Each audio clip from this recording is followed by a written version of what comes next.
the guy that they told us don't go there in there, he was like living somewhere around that, and we met the guy on the field, and you guys were doing? Oh, we're chasing jackrabbits and trying to get one. And he goes, oh yeah, there is a lot of jackrabbits here. So, you know what?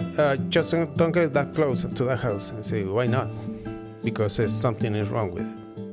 Hey, how's it going, everyone? Welcome back for another episode of the Falconry Told podcast, and what is now our second to last or sixth episode of our International Falconry series featuring some of Mexico's finest. And of course, we need to start by giving a shout out to some of the people who have helped make this podcast series possible, being the fine folks at Marshall Radio Telemetry, the makers of the most carefully engineered and reliable tracking systems available. For more information on their products, including the awesome GPS system, head to marshallradio.com. We'd also like to thank the North American Falconers Association and the Falconry Fund, whose small grants program helped make endeavors like this possible. Their small grants program helps stimulate innovative science, outreach, and scholarly activities for the North American falconry community, and also specifically supports raptor conservation, falconry traditions, and falconers themselves. For more information on the Falconry Fund, head to falconryfund.org. And for more information on the North American Falconers Association, head to www.n-a-f-a.com. And we also need to thank our friends at Pursuit Falconry and Conservation Magazine for their continued joint efforts in helping to promote the art of falconry across the world. If you need to get into some new good falconry content, articles, pictures, etc., I highly recommend you head to pursuitfalconry.co.uk and subscribe. Well, our last two episodes in this series were recorded back in Monterrey and feature Enrique Medel and Rodrigo Monroe Wilson. This episode featuring Enrique, I will say, contains a few of the more unique episodes that I think I've heard from a falconer thus far, and I've been really excited to share, so let's jump right in. Here we go. It's good to see you again today. Oh, that's a pleasure for me. What did you do earlier today? Did you go and check on the bird? Yes, I went there just to make sure everything is fine, jumped the Harris hawk and check up the goshawk and make sure it's in the right weight. Because Rodrigo told me we're going Sunday. We might go to hunt Sunday, so I had to make sure the goshawk is in the right weight.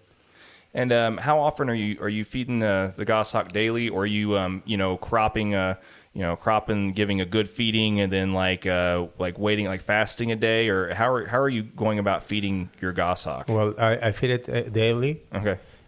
Once he starts like hunting.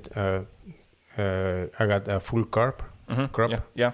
One day rest, and the other days keep going and make sure that he's in the right weight. Okay, so you're hunting basically every other day. Yeah, something like that. Yeah. Gotcha. Yeah, I know everybody kind of has a little different approach to the whole weight management thing. Yeah. Some guys love to crop up, especially the guys that are only able to hunt like on weekends.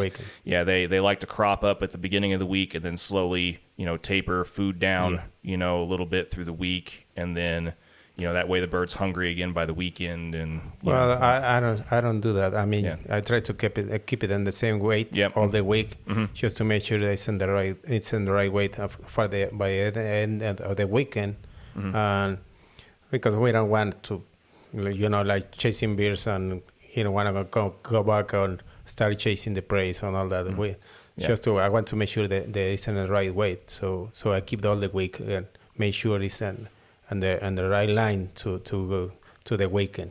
Yeah. So I mean, it's just there's a lot of guys I know that do that too. Especially that's it's a good approach that I found to take with Harris hawks, especially keeping them at the same weight so that their hunger level, their mindset kind of stays in the right place. They stay focused. Stay focused all the week. Yes. Yeah. Mm-hmm. Well, cool. Now, I mean, hopefully you guys are able to do that on Sunday. It's I know it's been kind of tough for Rodrigo to take this week off and not see patients and stuff. And, it's... it's pretty hard, Rodrigo, to get some days off. It's all the week is working, and he will sometimes go oh, okay, we see you on Sunday, and okay, I'm waiting for you, and you know what? I'm not going to be able to go, so you got to wait for the next week. So so that's the way the falconry is with Rodrigo. So but I try to keep the hawk always online, just to make sure he's go oh, you know what? Let's go on Monday. Let's go on Friday. Let's go on Wednesday. So I have to make sure the goshawk is in the right weight.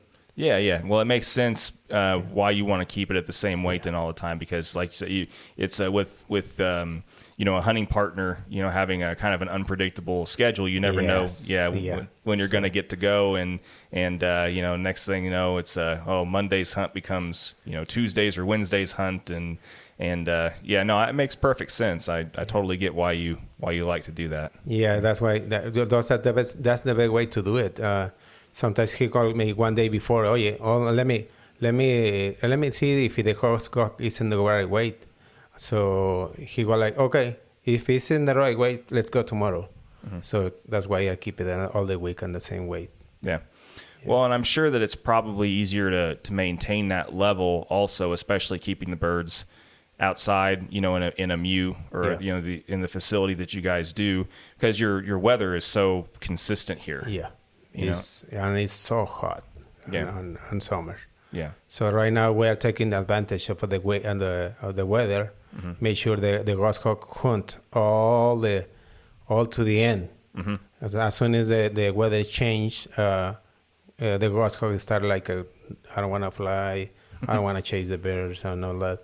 So we have just a small window to hunt, about 4 months. Because it's so hot here in Monterrey. Yeah, that's kind of a little bit of a contrast from what I've heard from some of these other guys that are in other locations that are able to hunt 9 months out of the year. But I mean, I understand why though, because it's completely different prey or completely different quarry and different circumstances. So, but no, that's good that you guys are able to take advantage of it. As much as you do. I mean, do you ever go by yourself, without Rodrigo? Or sometimes, yes. If Rodrigo tell me, you know what, I cannot go, I go by myself and a friend. But it's hard to do it because the other guy doesn't have the experience that Rodrigo has. So I had to keep the eye on the goshawk, make sure they don't go away, and the other guy go oh, I didn't see it. So that's why I always go with Rodrigo, just to make sure if I don't see it, Rodrigo see it. So that's why we are kind of partners in the hunting places. Yeah, no, it's good to have a hunting partner that's experienced and knows what they're doing, because I do understand it's hard to it's hard to hold somebody's hand while you're also trying to keep an eye on everything else, and I mean it's pretty invaluable.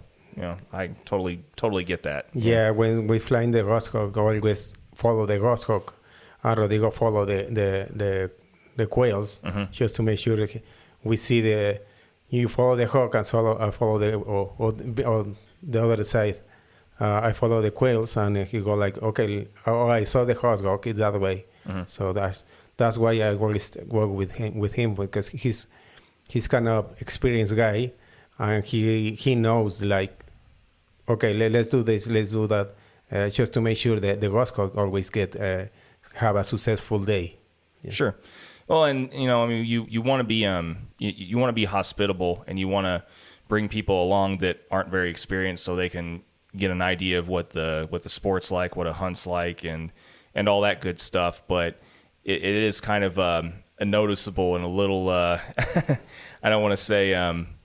I know there's definitely some growing pains sometimes whenever you bring somebody new along, and you're just so, especially when you're used to hunting with someone that's that's knowledgeable and just knows what you're doing, you don't have to worry about that. And then all of a sudden, when you have to start explaining everything again, so someone else doesn't screw up a slip or do something they're not supposed to, it can be challenging. Yeah, it is, and with the goshawk, the goshawk how hard is it to make sure that doesn't scare with other people, and so that's why we raised that goshawk from the beginning, just to make sure he don't get away and he see a lot of things here in the city. So once you take it to the field, there is no reason to get scared of.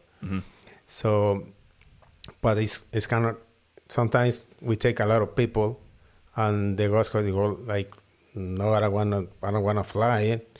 I see too many people with us, so we try to avoid that.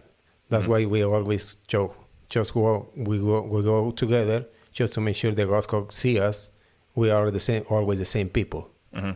Yeah, no, it makes sense. Like I say, it's especially whenever you're imprinting a bird, it's really good to socialize them and get them used to as many people as possible, and that way if a bird isn't acting right or whatever the case is, then maybe they're a little too fat that day or whatever. You can kind of rule out the reason, just the people being there just by itself is kind of a reason why the bird's acting spooky or scared or whatever. Like that, and you can kind of start narrowing down the things that might be causing causing the bird to act that way. But no, that's cool though. I mean, I'm glad that you guys have known each other as long as you have, and I mean, you guys, it's been like 25 years, you said? Something like that. I know Rodrigo about 25 years ago.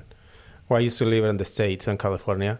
So once I moved out, I come back to Mexico, and I didn't want to go to live in Mexico City again. I was living there 23 years. So once I left US States, so I come back, but I come back to Monterrey, Mexico, and I meet I see the Rodrigo again once. I haven't seen him a long time ago. I was having his cellular phone. So I call him. He go like, "Oh yeah, we can do it. Oh, you wanna stay here? You wanna live here? Yeah. What are you gonna do? Oh, you know what? I want to trap a Harris hawk to hunt jackrabbits." And he go, "Oh, okay. I know a lot of places to do that. So there is a lot of places to you can hunt with them." So when we start being like a friends, like hunting friends.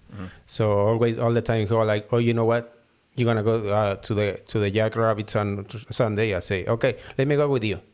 So he started we have the same idea of falconry ideas. We try to work out all the time. If we have a problem with the goshawk or with harshawk, Rodrigo will always like studying what happened, why that happened, how we need to fix that to make sure that doesn't happen again. So, but Rodrigo is like a kind of like my boss, right? He was like, "Oh, we have to do that. We have to do this." He don't ask if I wanna do it. He go like, "Okay, do it." And then doesn't give you the option. Doesn't give you that many options. But I know Rodrigo about 25 years ago. I have been working with him about 20 years ago. We start flying peregrine falcons, Harris hawk, and now the goshawks. I'll help him out with the facilities and the breeding project that he have. All that. I make the equipment, I make the Jesus, all that.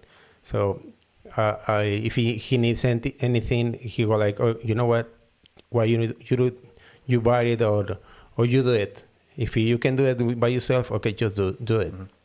Well, I mean, if you're able to make your own equipment and jesses and even hoods, like there's no reason why you would. I mean, I can understand why he'd want you to do that. I mean, if I was able to do that stuff myself, I would also, but that's not anywhere near my strong suit. I suck at making. I mean, I can make basic anklets, basic stuff. Basic leather jesses, anklets. I mean, I think every falconer should learn how to do those basic things.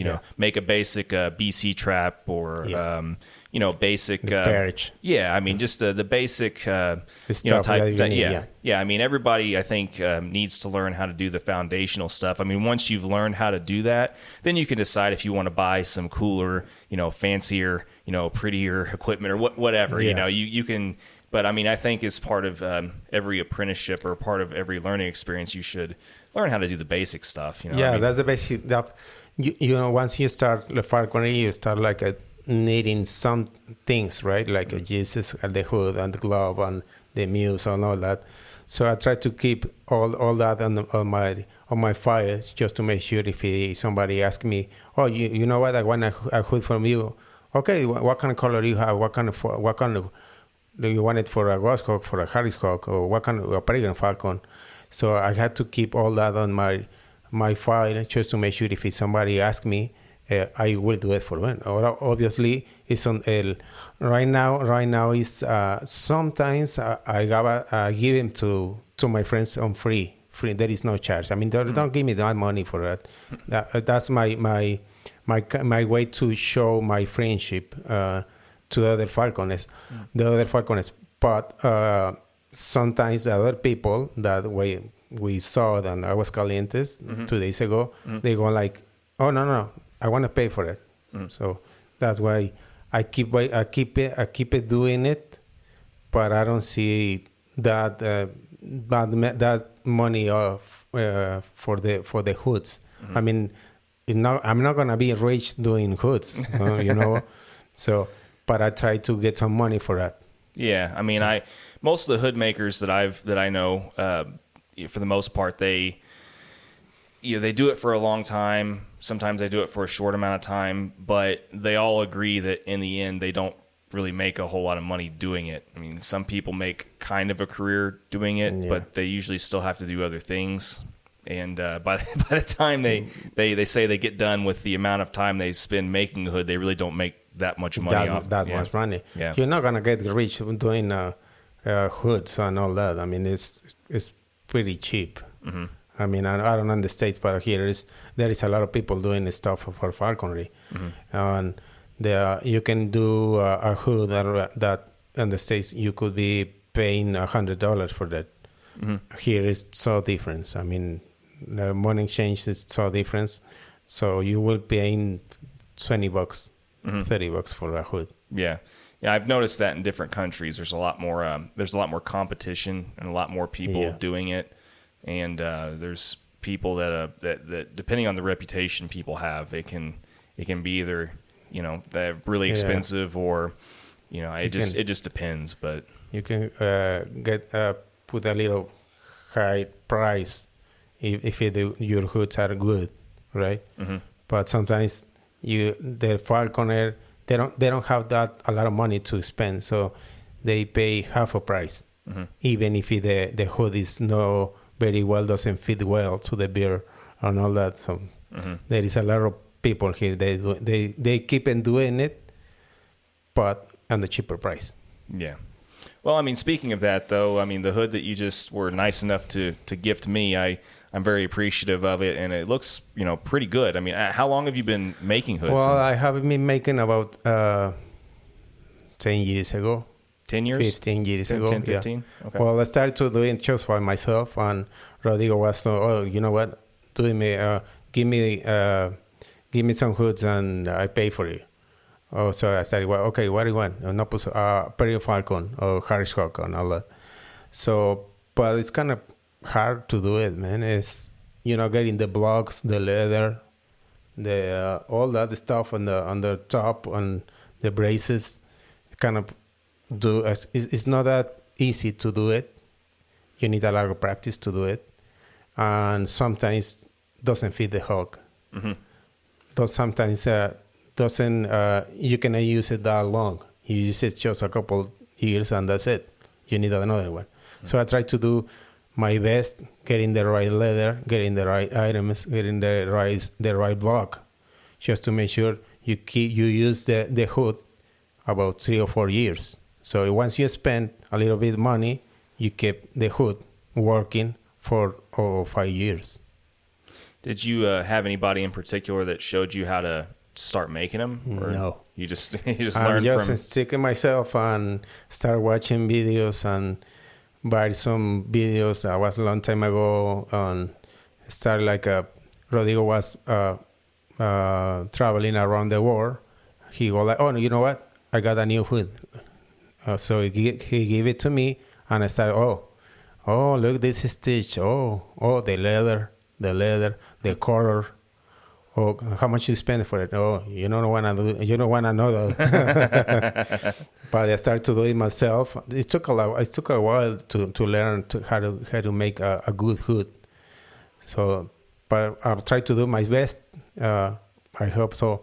The other people, I have a lot of people that are buying some hoods for me, and they all out. You know what? You know what? I keep the hood with me because he's too old, man, and it's still in good shape. That the guy we saw yesterday, Mauricio Quiroz, he was like, oh, you know what? That hood is from you.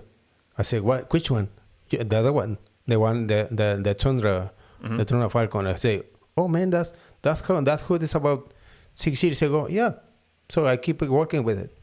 Well, that's good. I mean, that's the only way you get better at anything is just to keep doing it. But out of curiosity, I mean, how many hoods did you have to, basically throw away or waste whenever you first started learning? Yeah, man.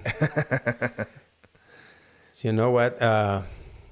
Once you start doing hoods, you don't get the right leather because it's nobody here to tell me that leather doesn't work for the hoods.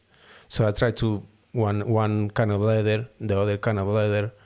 Once I got the right leather, I can see the difference between leathers. So I started doing, and Rodrigo was like, oh, you know what? That leather is the right one. You should use that one just to make hoods. So, but I screwed up a lot of 100. 100? Yeah, something like that. Oh, man. Yeah. 100 over how long of a time?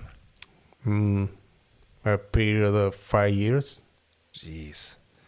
That's I say 100 could be more.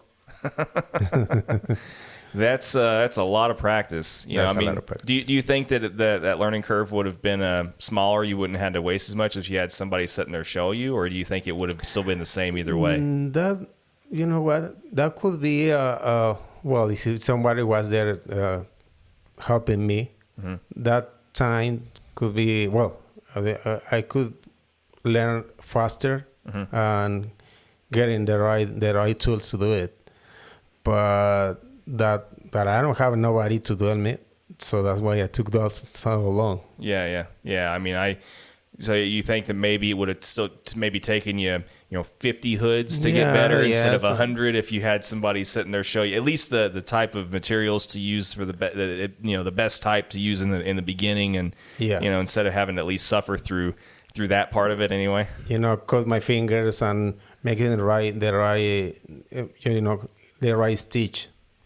Sometimes they use another kind of leather, they use another kind of paint. So someone told me, you know what, your hoods are getting better. You should keep going on the right way. So that's why I'm keeping it. But right now there is a lot of competition on the market. So I don't do it anymore for sale. Just the friends that they know that I make the hoods. Well, that's good. I mean, it's always good to help out friends. Yeah. And there's other guys that I know that have kind of quit or retired from it, commercially as well, and they just will do special requests every so often for friends and things like that. Yeah, it's something like that. That's what I'm doing right now. It's just for friends and people. They buy me hoods 2 years ago. They go like, you know what? I keep using it, but it's getting to the end. So I need to do. You can do it. Make another hood, same color, same price, same size. I said, no, man, that is not possible for that. Yeah. Well, what kind of leather is that? Well, that's here in Monterrey, it's called it sillero. That's kind of I don't know, say that leather is only from here, Monterrey. It's sillero, that the one used for the saddle for horses. Okay. Yeah.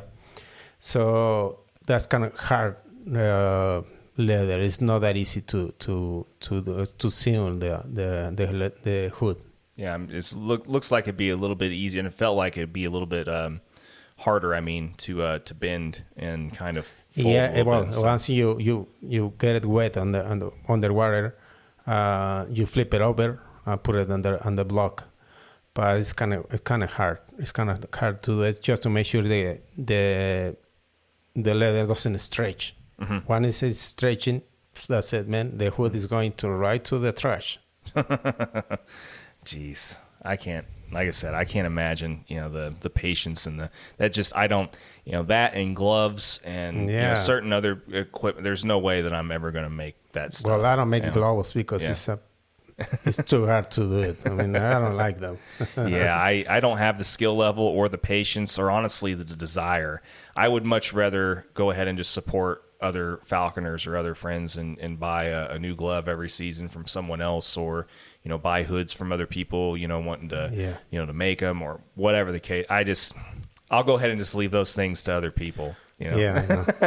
I know what you're saying. Yeah, well, that's cool though. I'm glad that you have something like that, a skill set that that you're good at, and kind of can sustain yourself with. I mean, I'm sure that's nice knowing that if you wanted to, get a new species of bird or whatever, you could just go ahead and by trial and error, keep making, this doesn't fit quite well. Instead of having to call and order another one, wait for another one to be made or whatever, you can just go ahead and make the adjustments yourself. Right away. You're right. We just start making another one. Yeah. No, that's great. That's great. Well, you said, kind of going back a little bit to, kind of, what got you into all this. I mean, you said you grew up around Mexico City, right? Yeah.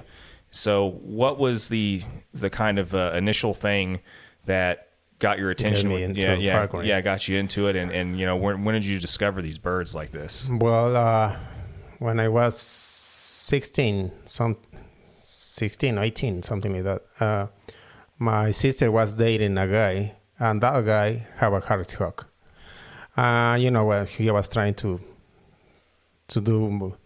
be a boyfriend with my sister. He go like, you know what? I have a falcon, and I say, oh really? He go like, yeah. Let me show you. Let me show it to you. So he bring the falcon to my house, and he showed it to me. I go like, oh, I never see one of those that close. So I start like wondering what happened, how you get it. You know what? And he go like, oh, let me take you to the field, and we let it go. I'm going to call it back, and she's going to fly right to my fist. I said, no shit. Really? Yes, we can do it. So we went to the field. This guy let the Harris-Hawk flying. That was a female Harris-Hawk. The female got on a tree, and he started like walking, shaking the glove. And he was like, oh, you know what? Right now he's going to come back. I say, okay, I want to see that. Yes, man. He called it back, and the Harris-Hawk got down from the tree flying and get in the fist. And I say, holy shit, man. How do you do that? And he go like, you know what? This is falconry, man. That's a sport a long time ago. A lot of Chinese people, or I don't know, somewhere, they start like doing it. So I got to in the history. Once he go like, you should try to get some books, right? Well, I can give you some books, and you can start like reading. So that's what he was giving to me, like a book from Felix Rodriguez de la Fuente. That's Spanish guy. It's in Spanish, obviously. I at that time I didn't speak English. There was no resource to get falconry. I didn't know nobody, just with him. And he go like, okay, let me give you some books. And so I start like dreaming. Oh, you know what? I want one of those. And he go like, no, you cannot have it. That's kind of dangerous. He can get your hand. Your mom is gonna say no. And I start, no, you know what? I want to see. I want to know more about it. And he go like, okay, let me give another book. So once I start doing getting into the history, he go like, you know what? The Harris Hawk can hunt jackrabbits for you. I say, no, really? Yes, we can do. We can go. We went to the field, but this guy didn't get anything. But I got to more history, so I started to reading all of that. I say, how do you make the Harris Hawk come back for you? You know what? You had to weight the bear. You need a scale just to make sure it's on the right guy. He has to be there. He has to be hungry because he's a predator. He has to be hungry, but once you get in the right way, it's gonna come back for you. You have to feed it at the feast and all that. So once I get there and I start doing myself, I try to be okay. Let's take the bear to the field. I want to hunt something. So I met some guys from other states. The other guy told me, oh, you know what? You should take it and you need to train the bear. You have to be in good shape.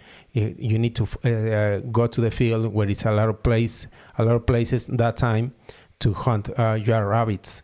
So I try to do my best, waking up 4 o'clock in the morning, get in the car, ride 2 hours, start to chasing birds, chasing rabbits, chasing rabbits.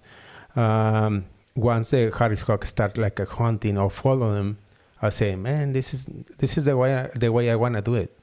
So as I keep going, as soon as keep going, and I was trying to get the right bird. Once I started hunting, I said, this is it, man. I'm going to keep my life doing this just to make sure. Because I like it. I like it. I like so much doing the Harris Hawk hunt for you. Yeah, that's great. Now, like I said, I wish that I had discovered all this stuff sooner. You know, yeah. I really didn't. I didn't discover all this stuff till I was 30 friggin' years old, man. You know, and I know other guys. Well, I mean, like even Israel and other guys that I know that were fortunate enough to kind of discover this stuff and get into it when they were teenagers. And I kind of think of what it would be like if I would have had all that. Time. But you know, I mean, honestly though, where I was at those points in my life, I don't think I would have been near as serious. Yeah. So it's probably better that I didn't discover it then, to be honest. Yeah. But I mean, so you moved from Mexico City, you said to California for a little while. So I was living in Mexico City, so I got 23 years old. My family moved out to the States, California. I was the only one that was in Mexico City. My mom go like, oh, you know what? You should come over. You should come over to California and you should get a job here and all that. So I went there. I got the job. I started looking for a sponsor. I got my license, my apprentice license. But you know what? It's falconry in the States is so different than Mexico. So I go like, no, you know what? I don't want to practice falconry here because I don't feel good because you know what, it's so different hunting game because you need a permit, right? Mm-hmm. Well, in some states you need a permit. Yeah. You need to take you need to go to a fishing game, something like that. Mm-hmm. To do some stuff on fish and wildlife. Yeah. So I go like, no, you know what? Let me go back to Mexico. But I wanna do it in Mexico and the same way I was to use it to do it a long time ago. And so I went to the States and I stayed there working like crazy 4 years. Try to learn the language because it's, you know what, I went there and I didn't even know how to speak English.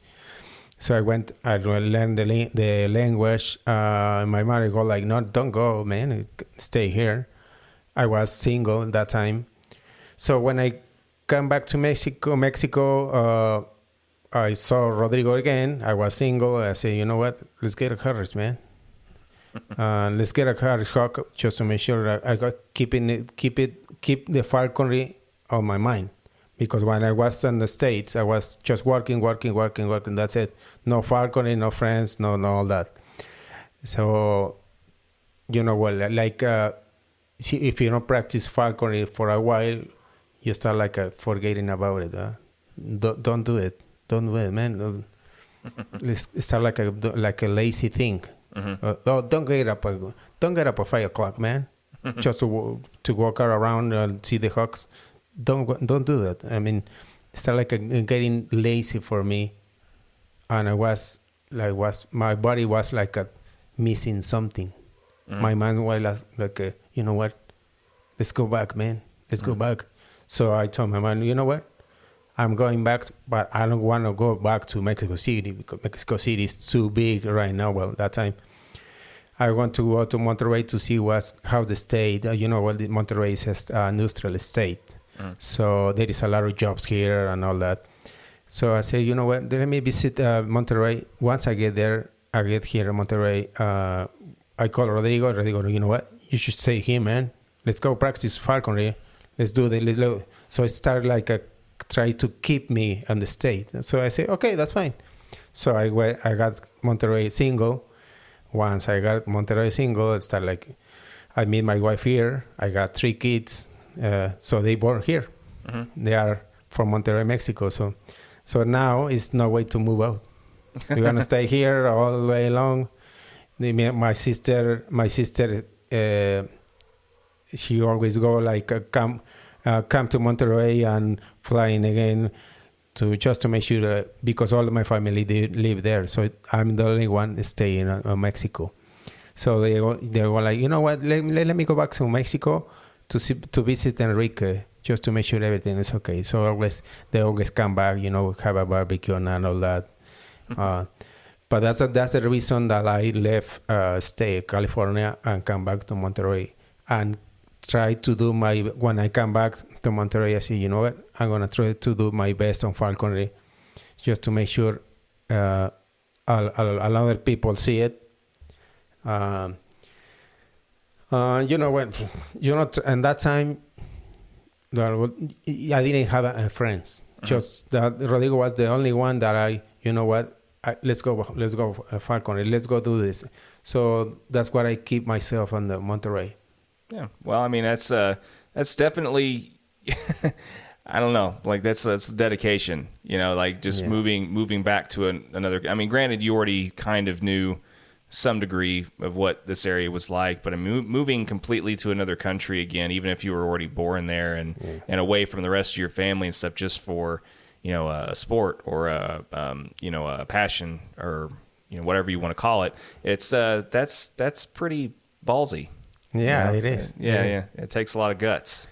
It takes a lot of guts, and it takes a lot of time, man.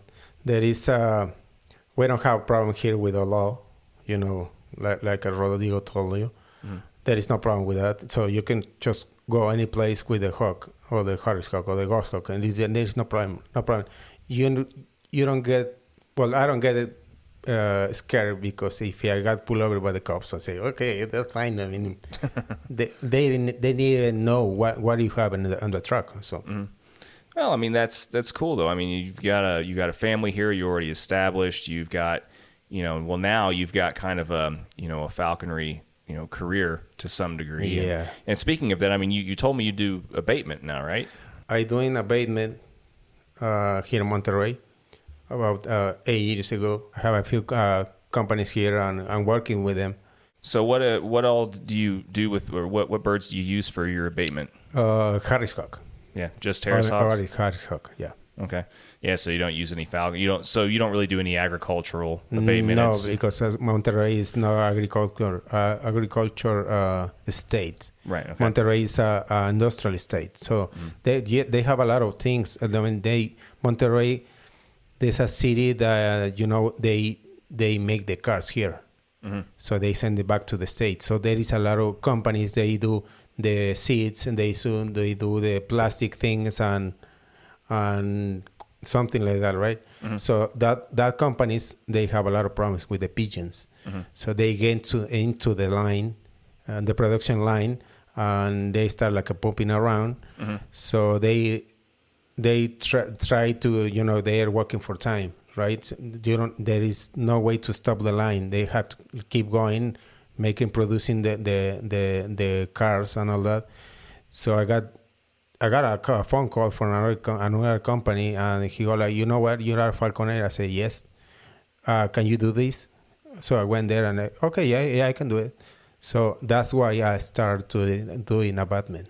Oh, okay. Yeah, so you don't have to have a separate type of permit or license or anything to do abatement here? No, just with the permit, with the one the government gave it to you, just with that. I mean, well, you need a lot of experience too. You had to explain it to them what you need to do just to make sure you get all the pigeons out. Mm-hmm. So they start like, okay, let's try it. Let's try a couple months. Let's try 4 months. Let's try 6 months. You know what? We're gonna keep you here 1 year ago. And I say, okay, that's fine. So they start like extending the time, mm-hmm. because they were watching, they were seeing that their pigeons are gone. So they, you know what?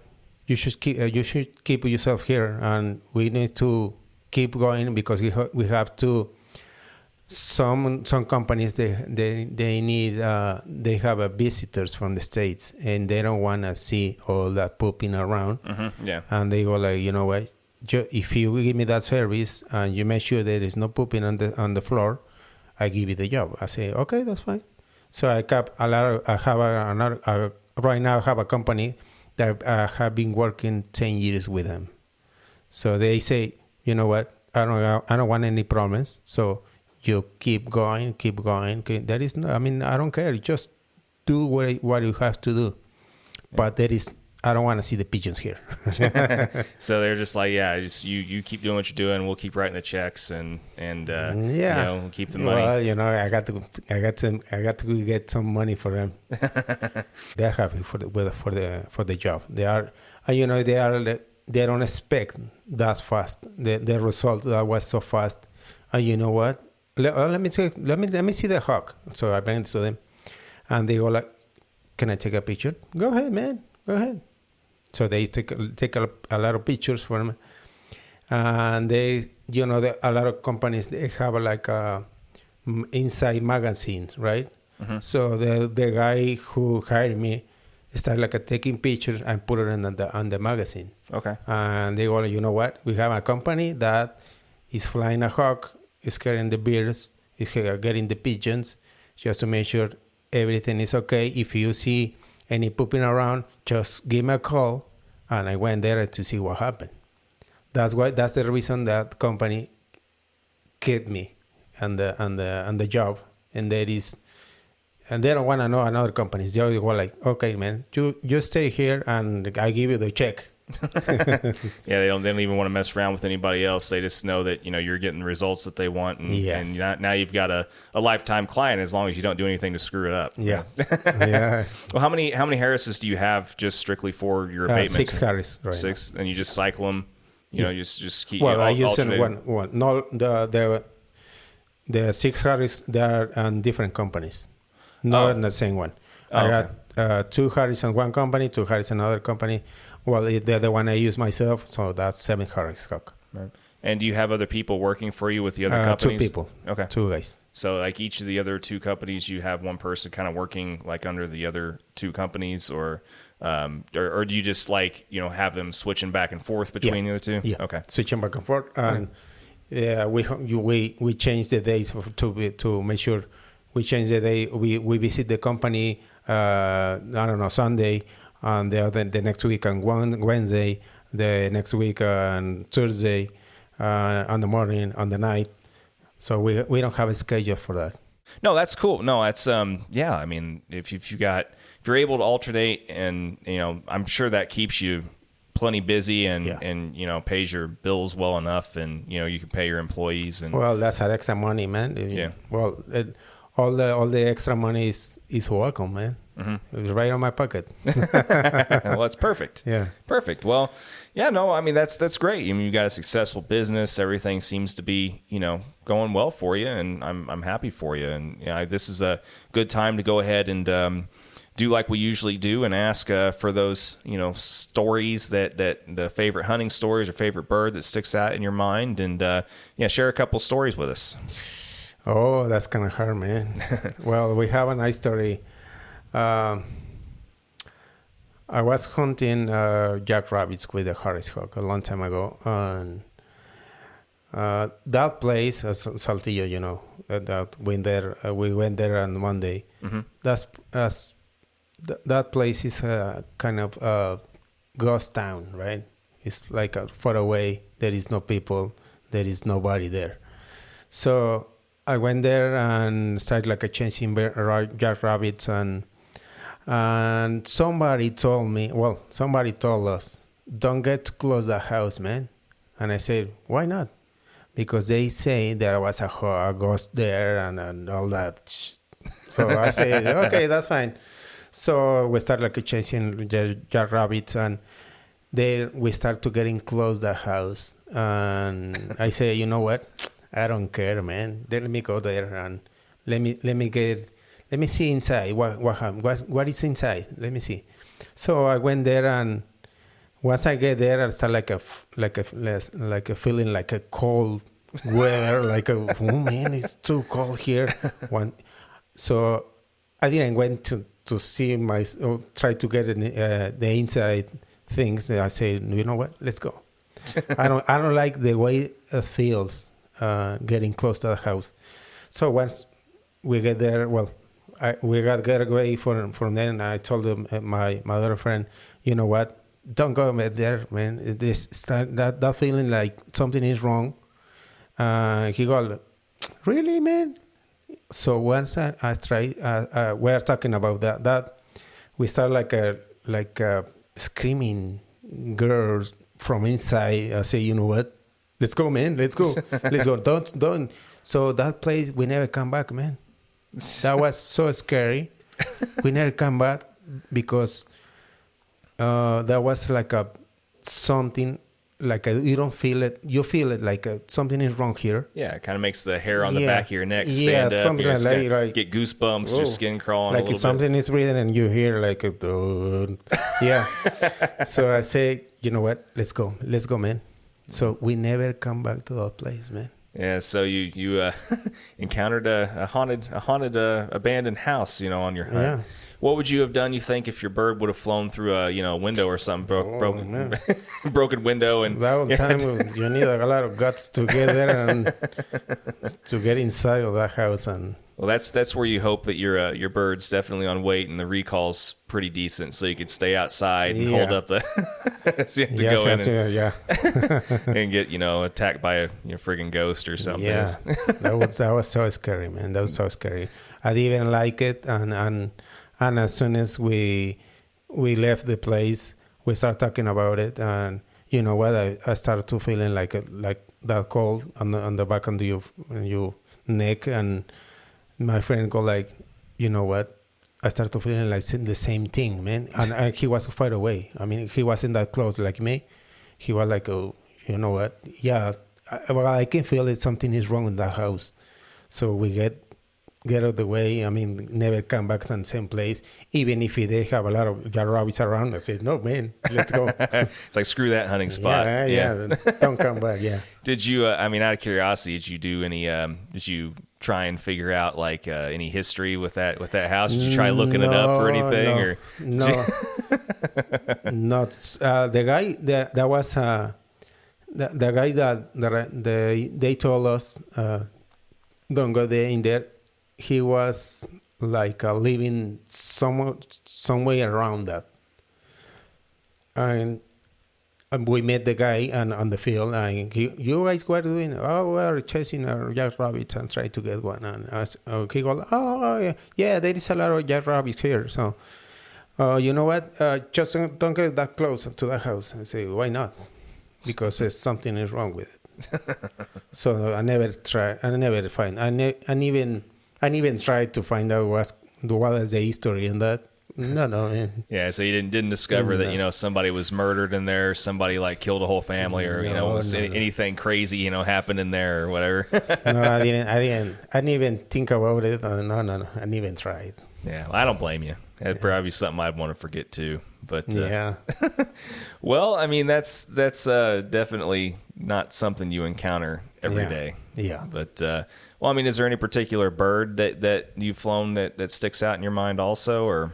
No, right now. Well, we haven't been flown Harris Hawk, Peregrine Falcons, and Rodrigo brought some Giro Peregrine Falcons a few years ago.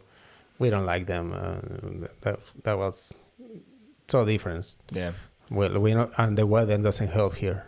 Well, you don't have a favorite bird that you've flown before that was like a really good bird, or? Well, I have one that I used to use it for abatement. Mm-hmm. She died the last year. She was the one. When I started doing the abatement, I started using that bird. She was 8 years. 6 years old. No, 8 years old. And I was on the facility, and she died. I mean, there is no reason. We didn't see what happened. There was no scratching on her, no blood, just like dead. Nothing was wrong with it. She was eating well. She was training. She was flying. So I put it in the muse. The next day, that was it. Well, that's the only one that I went. Well, like keeping feelings for it. I had a bird die like that also, and it's a bummer. And you know, like I said, it's even when you find out what was wrong, you just sometimes they don't show that they're sick, and there's nothing you can do. It just sucks, Yeah, when I started doing the abatement, I started using that bird. My wife go like, you know what, Merida, that was I call her, Merida just died, and she go like, no, why? What happened? No, you should. You know what? I told you should stay, leave it here and home.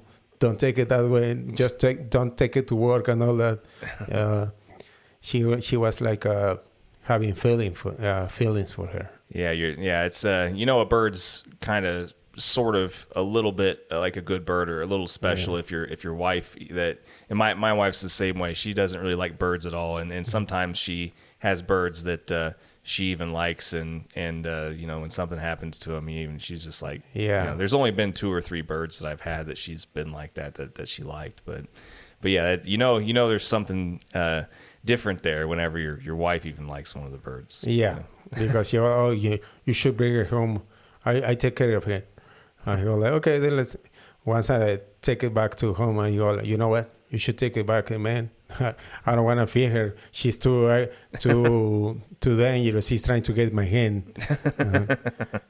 Well, like I said, that's a bummer. I hate to hear that, but it happens. It's part of it. But well, I mean, this is probably a good time to go ahead and end this with the same thing that we've kind of been doing, or at least I've been doing. And asking, is there anything, at least from your point of view, or anything that you've learned in your time in falconry that, you'd like to pass on, or a piece of advice, or... Yeah, you know what? Falconry takes a lot of effort, discipline, responsibilities, and money. So if you're trying to get a falconry, you start doing falconry, you got to keep in mind that what kind of bird you want, and all the birds that you're gonna have, they're gonna need you, right? Because you are keeping it. If you don't feed the hawks or the falcons, they don't eat. Mm-hmm. You are the source to give them. So just to make sure, if you try to get falconry, make sure you keep in mind that falcons, hawks, or whatever, they need you to feed. And if you have a project, breeding project, if you try, you got to keep in mind all that you need money, you need time, you you need to get sometimes so early, 5 o'clock, 4 o'clock, 6 o'clock in a.m. It's not that easy, man. It takes a lot of effort, take money. Your wife is gonna, where are you going, man? So if you're trying to get falconry, you gotta keep in mind all that. You know what? You need a lot of money to do it. You need to buy the bird. You need to buy the equipment and all that. You need a car to do it. You need a field. You need pigeons. You need this. You need that. You need a GPS system. You need a telemetry. So there is a lot of things to do, to think about it once you try to get on falconry. Yeah, it can add up pretty quick. I mean, it's definitely also one of those things where you can kind of make it as cheap or as expensive in some ways as you want, but there is definitely an entry cost. There's a decent amount of money that if you want to do it right or the most efficient way, you're gonna have to spend some money getting into it. Yeah. It's very hard. It's very hard to do it, and you gotta keep in mind that you need it.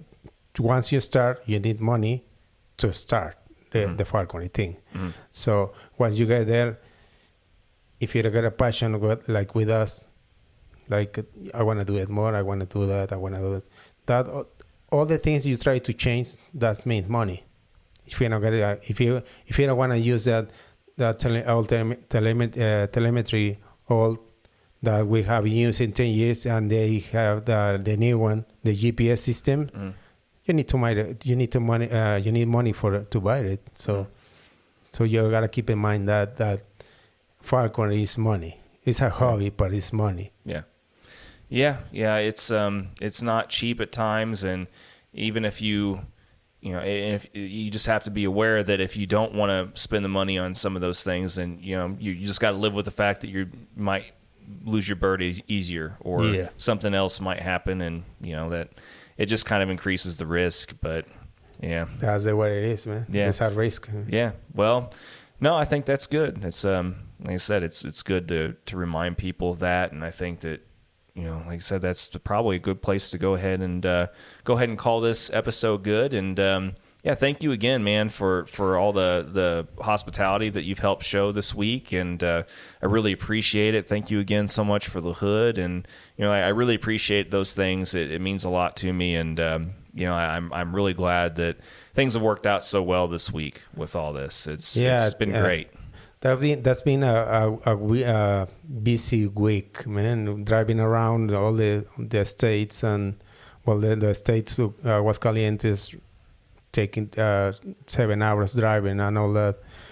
Eating any place, because we eat a lot of places, and it's been a busy week, man. Yeah. And we don't receive a lot of falconers from the states, but you are the first one. I hope so. This is your first time. I hope so. That will be a second time.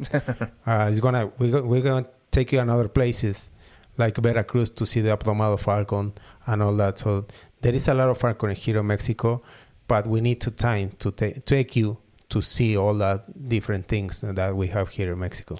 Well, I really hope that there's going to be a second time also. I mean, I hope that people are really receptive, and I think they will be. I think that this has been a good series, so far to share with people, and hopefully I can manage to swing back down again and see a lot more. I'd love to see what the rest of a week is such a short amount of time to take in what a huge country like this has to offer. Yeah, so. That is so big. I mean, driving to one state to another one take a lot of time. So the one we went this week, Aguascalientes, that's far away, man. 7 hours driving around. It's kind of hard to do it, and why? That's why we always go two drivers. One sleep in the back, and the other one drive. So well, like I said, it's not a small thing to ask to have a couple of people that are willing to take time out of their schedule, their life, work, everything else, a little bit of time away from their family, to shuffle around some bald, goofy falconer dude from the United States to have some conversations and stuff, So like I said, thank you so much. You are welcome to come over anytime.